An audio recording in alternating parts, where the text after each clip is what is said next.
This is St. Louis on the Air from St. Louis Public Radio. I'm Elaine Cha. In Washington, D.C., the Trump administration and its Department of Government Efficiency, headed by billionaire Elon Musk, are making decisions about the federal workforce. And people are losing their jobs or have fear that they'll lose their jobs far beyond the nation's capital, and that includes Missouri and Illinois. Here to talk with us about the potential economic fallout of federal job cuts and how they could affect services too, we have Jonathan Ahl, STLPR's interim managing editor and Rolla correspondent. Jonathan, thanks for joining us again on the show. Pleasure to be here. We also have Metro East reporter Will Bauer. Will, great to have you with us again, too. Yeah, thanks, Elaine. So, Will, let's start with some numbers. Can you give us a sense of the federal workforce in this bi-state area? So according to FRED, which would be the research division of the Federal Reserve Bank of St. Louis, there are 25,600 employees that work for the federal government at the end of 2024. Most of them would be Department of Defense employees, but they're kind of scattered through a ton of different federal agencies. Mm-hmm. Now, I understand that the largest concentration of federal workers in this area is at Scott Air Force Base, and that's in the Metro East. Who is it that works there, Will? And to be clear, there is both a civilian and military workforce there, right? Yeah. So there are 13,000 people total that work at Scott Air Force Base. 5,100 of them would be civilians, and the bigger chunk would be enlisted military members, which, as far as we know, there has not been any effort from the Trump administration to slim down the enlisted numbers. Mm-hmm. But Scott Air Force Base plays host to U.S. Transportation Command, which is what the military would call a unified combatant command. It's one of 11 that they have, and basically that's a fancy way of saying it's one of the 11 biggest and most important U.S. Air Force bases that the U.S. military has scattered all throughout the world. So anytime the military moves something, it's probably happening at Scott, some portion of it. So there's Air Force, there's Army, and basically the civilians, the 5,100 civilians, would be supporting that mission and moving stuff for the U.S. military all over the world. Mm-hmm. And Scott Air Force Base is also home to Air Mobility Command? Yes, that would be the Air Force component of U.S. Transportation Command. Many moving parts out there. Right. Now, Jonathan, who are some of the other federal workers in our listening area? Well, over in Rolla, in the Rolla area, Mark Twain National Forest is enormous. It's more than 1.5 million acres spread out over southern Missouri. And there are a lot of employees that work there. They work for the Forest Service, which is part of the U.S. Department of Agriculture. Mm-hmm. So this is separate from the national parks, the Forest Service. So there are a lot of people, everyone from firefighters to botanists to rangers to office staff that work at a number of locations around there. So that's part of it. And then also out in the Raleigh area, Fort Leonard Wood, which is not as big as Scott Air Force Base, but still thousands of employees there. The numbers are a little bit more difficult to pin down because Fort Leonard Wood is one of the places where they do basic training. So there are thousands of people who are there for 6 weeks at a time. Oh, sure. So trying to figure out the employment numbers is a little bit hinky just because of how transitory the population is there. Who is it that you've been able to talk with, Jonathan, over the course of your reporting? In a word, no one. I mean, so my contacts at Mark Twain National Forest, and I've also been reaching out to the Shawnee National Forest folks in southern Illinois. And, both of these places, the people who work in those offices, they say, we can't talk to you. You have to talk to Washington, D.C. And so I send messages, I call Washington, D.C., and I get a statement. But they won't answer simple questions like how many people were fired from Mark Twain, how many people were fired from Shawnee, what were their job responsibilities. They just won't answer the questions. They don't even respond. Well, insofar as people you have been able to talk with, Will, you spoke with local economists, and one of them is Ann Winkler. She's a professor of economics at the University of Missouri, St. Louis. Here's something that she told you. The spillovers and linkages with respect to the federal workforce are probably much bigger than an individual might think.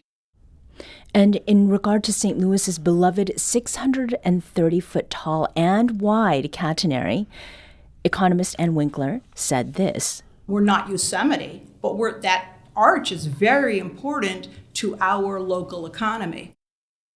So, Will, Ann Winkler wasn't the only economist you've spoken with, but what do we make of this idea of overall impact of federal cuts or the potential of federal cuts? Yeah, so Ann's perspective is kind of right that those spillovers, like she was saying, could have, some broader implications, right? So if we're sticking with that arch metaphor, if things get untenable at the arch because there are more employees that laid off, there may not be as many people that want to go down there for tourism purposes, and then that means there may not be as many people visiting downtown St. Louis and spending their money at local restaurants, like local restaurants. So that's where it has broader implications. But Glenn McDonald, who would be an economics professor at Washington University, he would say, of course, on the micro level, right, if you're one of these employees that have gotten fired, right, that's a huge deal for you, your family. But on the maybe macroeconomic level, what we know is that there's about, 25,000 federal employees. Mm-hmm. And from what we can tell from the Trump administration, maybe they want to slim the federal workforce by 10%. So if we do that math, that's about 2,500 federal employees here locally in the St. Louis metropolitan area that would lose their jobs. On the grand scale of things, losing 2,500 people from a workforce of 1.5 million may not mean the arch is going to fall in a economic metaphor, right? It may not mean turmoil. Sure. Of course, unfortunate, but may not be macroly speaking a gigantic deal. Bad, but not that bad. Not recession bad or anything. Yeah. The everyday St. Louisan doesn't need to worry. Mm-hmm. Of course, if you are one of those federal employees, you do need to worry. Sure. Jonathan, our colleague Abby Lurico, she's also done some reporting on the Gateway Arch specifically. What is it that she found? Well, she found that the big question is the arch going to be able to hire the hundreds of seasonal workers that they hire to staff things in the spring and summer when tourism is high? If they're not able to hire those people, are there going to be fewer tram rides up to the top of the arch? Mm-hmm. Are they going to have to decrease the hours of the Museum of Westward Expansion that's underneath it? So there are a lot of questions about that.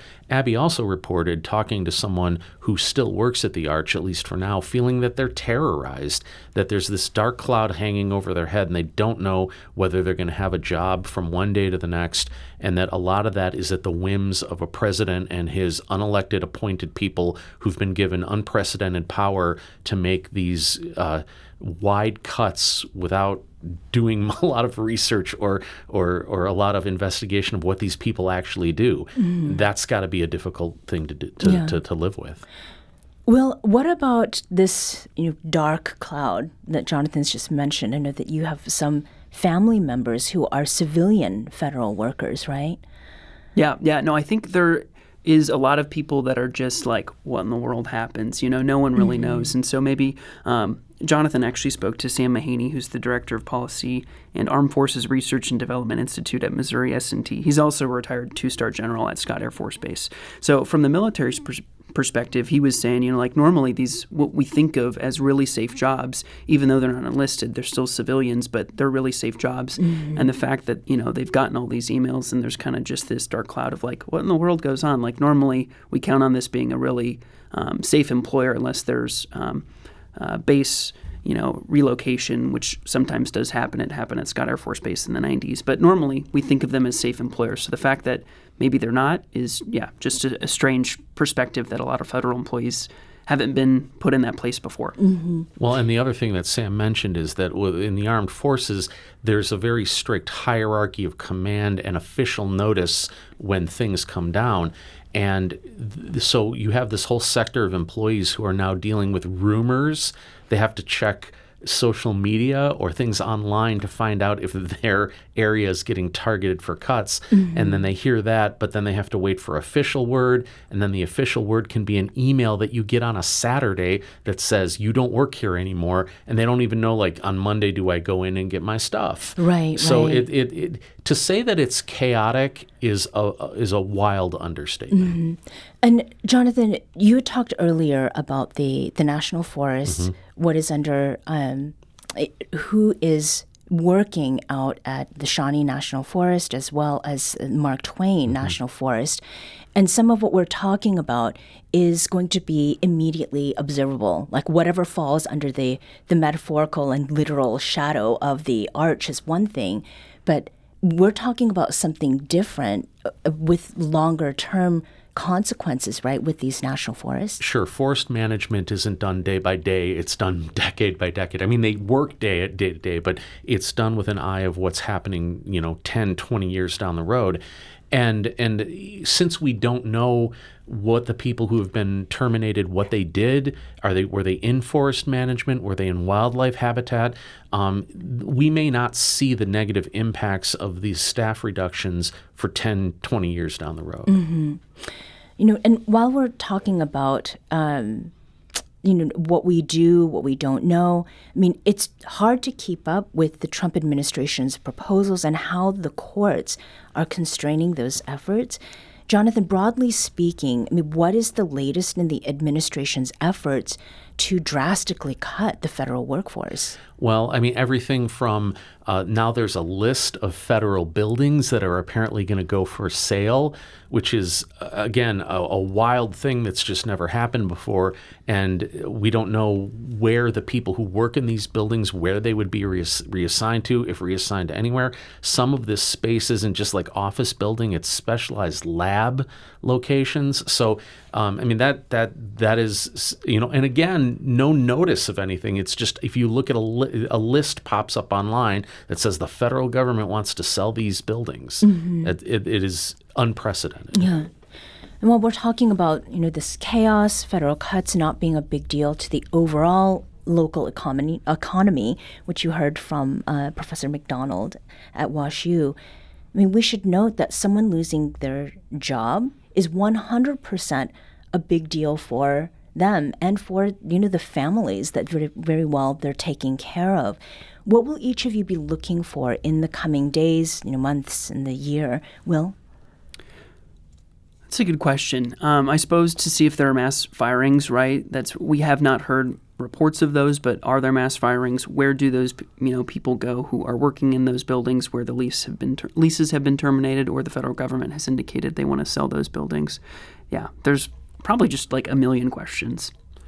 I'd love to the people that I've talked to who have actually lost their jobs will not go on the record, and they will not talk to me because they're holding out hope that, well, what if one of these lawsuits reverses one of those decisions? Right. Maybe I can get my job back. And they don't want to be on the radio or online criticizing the administration. Mm-hmm. They're holding out that tiny little bit of hope that maybe something will change. And so I want to follow them and see what happens. Yeah.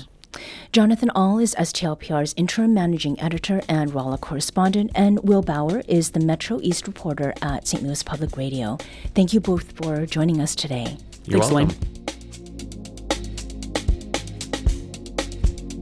This episode was produced by Elaine Shaw. Our audio engineer is Aaron Dorr. This podcast was mixed and edited by Aaron. Our executive producer is Alex Hoyer. St. Louis on the Air is a production of St. Louis Public Radio. Understanding starts here. Do you find yourself regularly listening to episodes of St. Louis on the Air? Suggest us to a friend you think might enjoy our conversations. And leave us a review and rating on Apple Podcasts on the App Store. It's the simplest way to help people discover our show. Thanks. St. Louis Public Radio is a member-supported service of the University of Missouri St. Louis.